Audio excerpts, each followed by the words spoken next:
soon finished.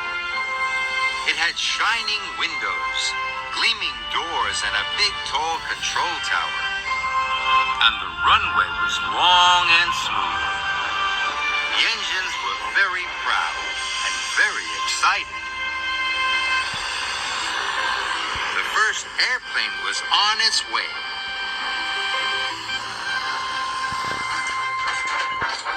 But there was still one more job to do. Thomas was shunting some freight cars into the yard. He was taking great care, but the track was very bumpy. Suddenly, they started to come off the track. Some of them headed straight for the water tower.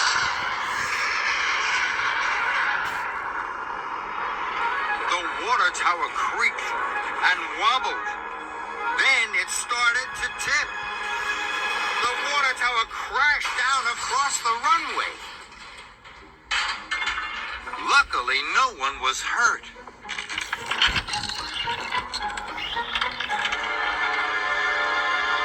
The runway's cracked, cried Percy, and the track is blocked.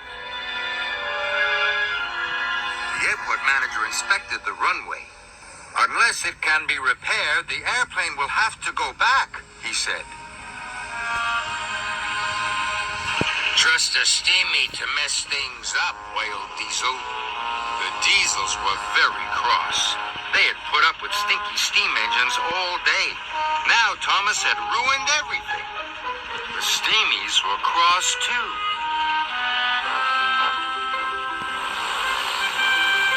The airplane was getting closer. The workmen started to mend the runway. We will need George, the steamroller, to finish the job, the foreman cried. But I can't get past these freight cars, moaned Thomas. And George is too far away and too slow to come here by himself. The airport manager called for Harvey to clear the tracks. But Harvey was on the other side of the island. He would never get to the airport on time.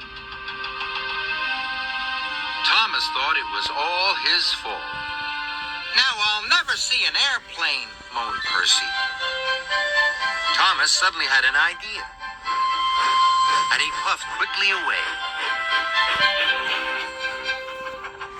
Thomas was sure that Diesel 10 could clear the track. I hope I can get Diesel 10 to help us, puffed Thomas. Diesel 10 was very scary. But asking him to help was the only way to save the airport. Thomas needed to be very brave. Excuse me, Thomas puffed nervously. Diesel 10 growled loudly. Excuse me, Thomas puffed again. What do you want? Snapped Diesel 10. Thomas told Diesel 10 all about the blocked track. Why would I help a steamy? He grumbled. Because if the airplane doesn't land, there will be no vacationers, puffed Thomas. Then none of the engines will be useful. Maybe I will help later.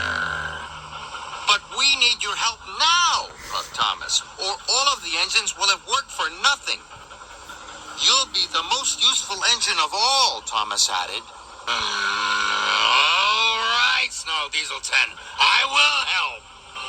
Thomas was glad he had asked Diesel 10. Diesel 10 was grumpy, but like all the engines, he still wanted to be useful. The workmen had mended the runway. We need George, the steamroller, quickly, the foreman cried. The runway is still too bumpy. Thomas and Diesel 10 were puffing as fast as they could. Where's that scaredy steamy? Grumbled Harry. Puffed away after we messed things up, muttered Bert. But then, Thomas arrived. It's Thomas, gasped Mavis. And he's with Diesel 10.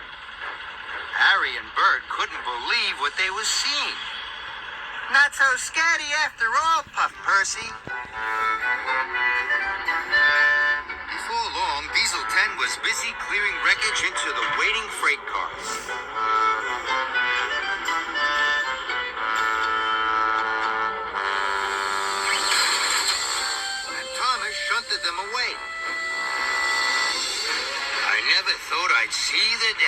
said Bert. Thomas and Diesel 10 working together? Well, grind my gears, said Harry. Diesel 10 was working very hard. If we all help, the airplane might still be able to come, said Percy. So all of the engines joined in. They had to work quickly.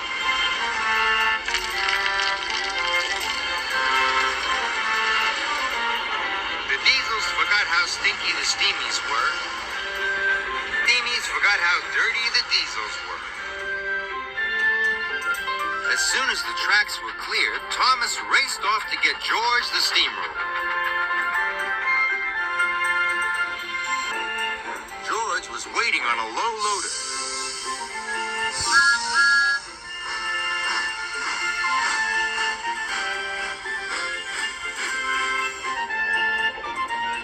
Thomas raced back as fast as he could. George smoothed the runway.